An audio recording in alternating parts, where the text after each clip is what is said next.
see when you look at this here cartoon? Well, I see Uncle Sam, I see a man representing Germany, right here on the hat, and a man representing Russia that is also on the hat.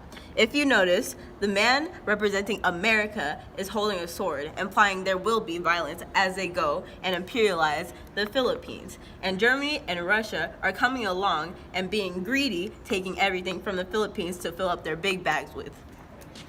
The motives that America had for imperializing the Philippines were ideological, religious, and for military purposes. Americans wanted to teach Filipinos Christian values and create schools to educate the people. Resources that Americans looked for in the Philippines were mainly coal. Interrupting this program now to breaking news with Colin.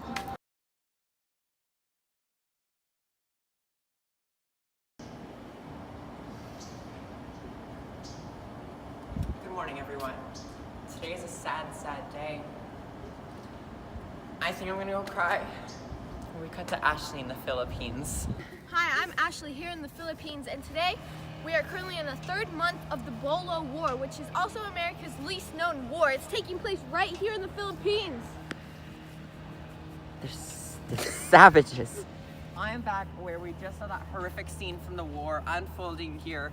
We do notice that there is so much destruction, as you can tell by this man-made drain thing here. This dirt is just torn up to pieces.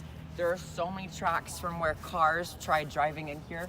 These trees, there were so many trees here, they burned down because everyone in this land is just crazy. Those chickens and cows that were fighting not too long ago tore up this land.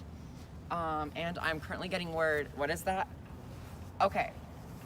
I'm getting word that at some point in 1946, a treaty of general relations will be signed by representatives of the US, hallelujah, and representatives of the Republic of the Philippines, which will recognize independence of the Philippines. Oh, we have a date, July 4th, 1946. This just in, wait, ma'am, can I ask you some questions? Yes, of course. What is your opinion on the current state of the Philippines? Well, I always thought they were safe under Spanish rule, but since the Spanish-American War of 1918, the tensions couldn't be any worse between the Philippines and America. I mean, they took over Guam, the Philippines, Puerto Rico, and Hawaii for $20 million. It's just awful. Now, who do you support more, the Americans or Spain? Well, as of now, I stand with Spain. I read a poem recently called Florante Lament. It really captures the tortured natives of an imperialized country experience. I would never side with a greedy white man. On August 29, 1916, the Jones Act was passed by Congress. This enabled Philippines independence, but there was one catch. They had to have a stable government. Filipinos now have more control, and their interests and rights are now protected.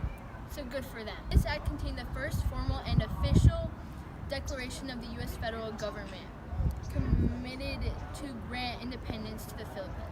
Here with the ghost of Emilio Aguinaldo. Woo! Yeah! Now please tell us about yourself. I was born and I died in the Philippines. I was born March 23rd, 1869, and I died February 6th, 1964. I was a revolutionary leader when I fought in my hometown for independence. Thank you for that. Now, June 12th, Aguinaldo proclaimed the independence of the Philippines from Spain.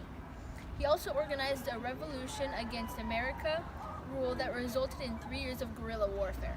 Bloody, all of it. Today is September 19th, 1931, and I'm getting a blast from the future that the Japanese will invade the Philippines in 1941 to 1942. However, so far the Kwotung Army of the Empire of Japan has invaded Manchuria immediately following the Mukden incident. Currently, this war is between the Japanese and the French, and however, it is located in French Indochina. And now back to Colin.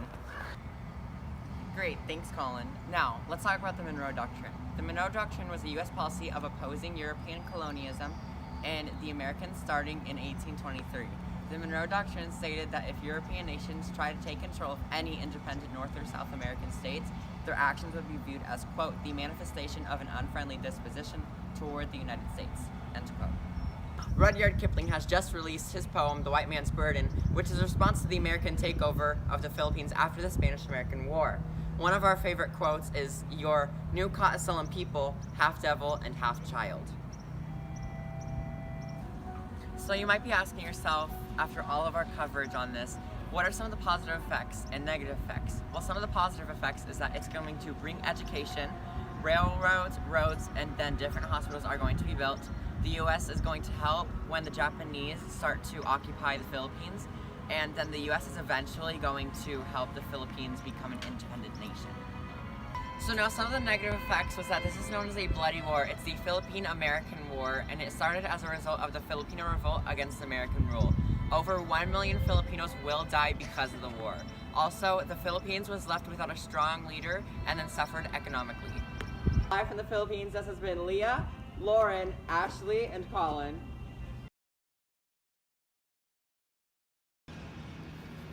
Wait, what year is the war happening? This just in. Wait, I need Japan. Okay. Action. On August 29, 1916, Congress That's okay. I'm in the way. Wait, we're recording it with the trash can in the video?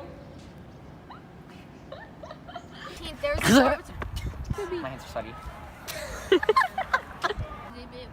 Zip it button.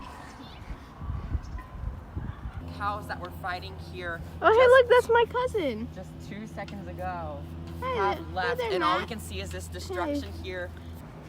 Why? Today is not the day. 19th, 1931. The Japanese have invaded the Philippines. I repeat, the Japanese have invaded. No, they the- invaded the French, you dumb shit. It says the